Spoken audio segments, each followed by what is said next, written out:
Hello there. So, I've just come back from work and I wanted to say some words out loud in order to reinvigorate my energy because I felt as if I've been moving through a malaise, a mist, for almost the past 2 weeks or so. And like I said, I made a video about distance and I talked about feeling distant for a lot of my life.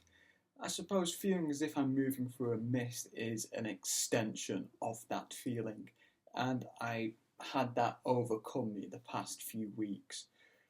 And it's important to have those feelings sometimes because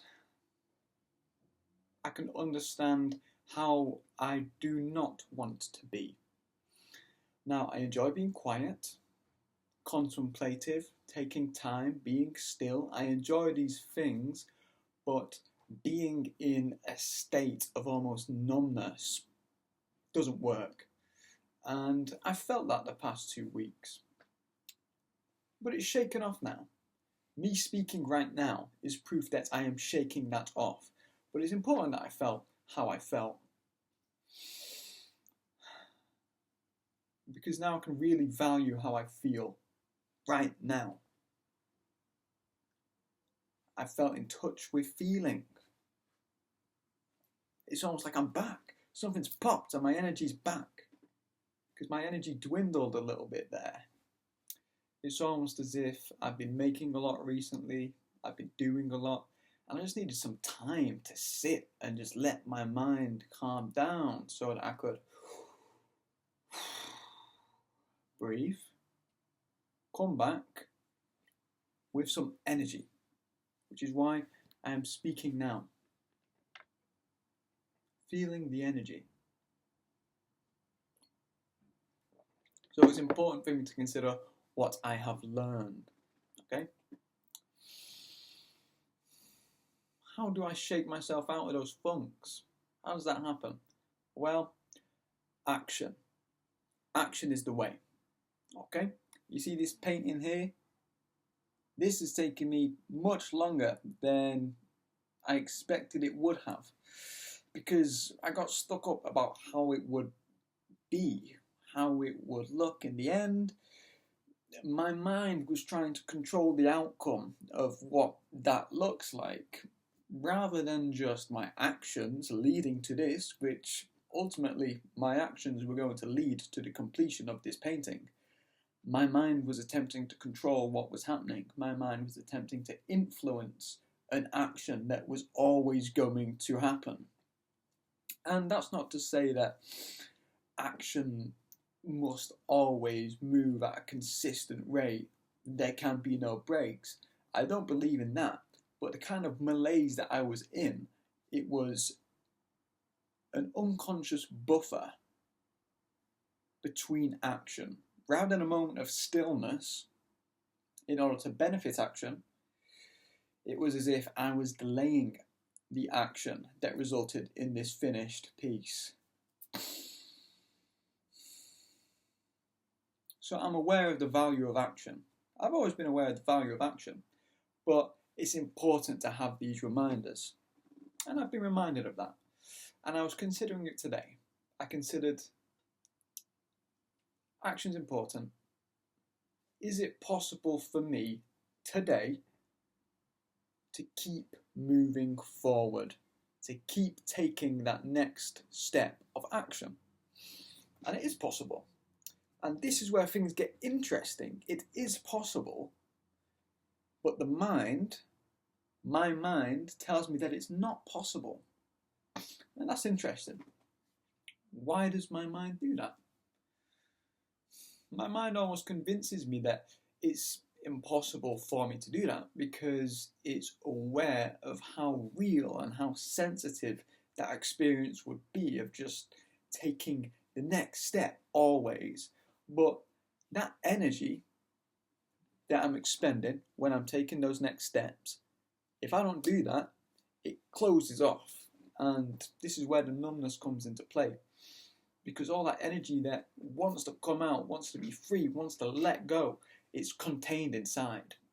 And I don't feel that that's particularly healthy, because all of these strange feelings, all of these desires to make something, to say something, they're not serviced. I do a disservice to myself because I realize more about myself through my actions. I realize more about other people through my actions. I connect myself to my universe, to the universe, through action. And I corrected myself there from my universe to the universe, because my universe is the universe within my head. Okay? The universe of the mind is my universe. The universe is this that I'm within. And the mind struggles with the universe because the universe is outside of the mind's control. So I think this is where an element of the numbing or the distancing comes into play. It's impossible to predict what's going to happen. I don't know what I'm going to say next. I don't know what's going to happen next. I don't know what the next piece that I paint is going to be. And it's very easy for my very active mind to fear that. Okay? And that unpredictability that is intrinsic to how reality works, my mind kind of avoids that. My mind doesn't want to accept that that's how it is. So it almost puts space between me and what's happening in order to simulate a reality. It's not so much denying reality, it's just avoiding reality. Rather than dealing with, working through, playing with how this painting was looking while I was working through it, my mind instead decided, let's just not do anything. And that doesn't rock. That doesn't rock at all. I reckon I could have done this in a day.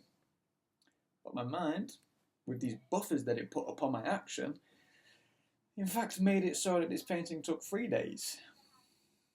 It stopped my momentum, and that's another thing that I want to address. Momentum and action, because action always leads to momentum. It's like a cycle. It's a feedback cycle. You take an action, you add to momentum. Another action, more momentum. Another action, more momentum. And I've been considering this the past week about how I disrupt that momentum, because there's been a few times in my life where I'm just like creating back to back to back. I'm doing stuff, and then all of a sudden I'll just like freeze up. I won't do anything for a few weeks. I dissipate. I shrink down in myself and in what I create, and then it takes a long time for me to get back to that level of momentum. I have to do a little thing, do something a little bit bigger, so on and so forth. So I'm wondering, okay, I've noticed that pattern. How do I keep the momentum going? It's action. Little actions like this. Coming home from a day of work, saying some words just for myself, just to understand how I'm feeling. Reading a book, going for a walk. There are always ways to act on the energy level that I am on. It is just necessary that I do so. It is necessary that I do the action. And that's what I'm saying. Act. Follow the momentum. I did it today. I'm still here. I can do it again tomorrow. And I can do it the day after that. That's what I'm saying. So yeah. Rock and roll. Yeah.